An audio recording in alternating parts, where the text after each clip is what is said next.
વરાછા ઝોનના બોમ્બે માર્કેટ પાસેના સ્પોર્ટ કોમ્પ્લેક્સને તાળા મારી ઇજારદાર રફુચક્કર થઈ ગયો હોવાના આક્ષેપ સાથે આપના કોર્પોરેટર દ્વારા ભાજપ શાસકો પર તીખા પ્રહારો કર્યા હતા।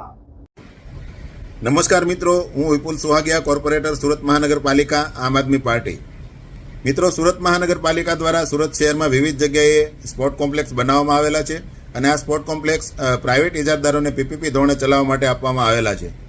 આવું જ એક sport complex Sardar Patel sport complex Bombay market પાસે આવેલું છે અને જે આજથી 5 વર્ષ પહેલાં એમપી ફિટનેસ ક્લબ નામના ઇજારદારને ચલાવવા માટે આપવામાં આવેલું।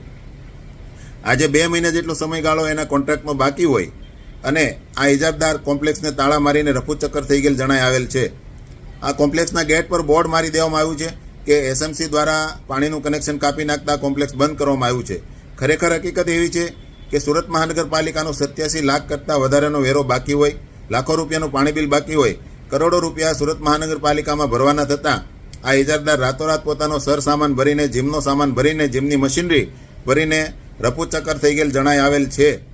આજથી 6 મહિના પહેલાં આ કોમ્પ્લેક્સની મેં મુલાકાત લીધી, ત્યારે જ મને ગેરરીતિઓ માલુમ પડેલી અને સામાન્ય સભામાં પણ આ બાબતે મેં રજૂઆત કરેલી, પરંતુ શાસકોના મળતિયા ઇજારદાર હોય, શાસકો દ્વારા આ બાબતે કોઈ ધ્યાન નહીં દેવામાં આવતા, અધિકારીઓ દ્વારા પણ બેદરકારી દાખવવામાં આવતા આજે આ એમપી ફિટનેસ ક્લબ નામનો ઇજારદાર આ કોમ્પ્લેક્સને તાળા મારીને એસએમસીને ને લોકોને કરોડો રૂપિયાનો ચૂનો લગાવીને રફુચક્કર થઈ ગયેલ જણાઈ આવેલ છે। સુરત મહાનગરપાલિકામાં ભારતીય જનતા પાર્ટીના શાસકો આવી રીતે કરોડો રૂપિયાના ખર્ચે સ્પોર્ટ કોમ્પ્લેક્સો, મિલકતો બનાવીને પોતાના મળતિયા લોકોને આવા ઇજારા આપે છે અને આવા ઇજારદારો અને ભાજપના શાસકો સાથે મળીને કેવી રીતે પ્રજાને લૂંટે છે તેનો આ ઉત્તમ નમૂનો છે। કઈ રીતે પ્રજાના પૈસાનો, વેરાના, ટેક્સના પૈસાનો કઈ રીતે ભ્રષ્ટાચાર કરી શકાય એનો આ ઉત્તમ નમૂનો આપણે જોઈએ છીએ। આ એમપી ફિટનેસ ક્લબ નામનો ઇજારદાર આજે સ્પોર્ટ કોમ્પ્લેક્સને તાળા મારીને રાતોરાત પોતાનો સામાન ભરીને આજે રફુચક્કર થઈ ગયેલો છે।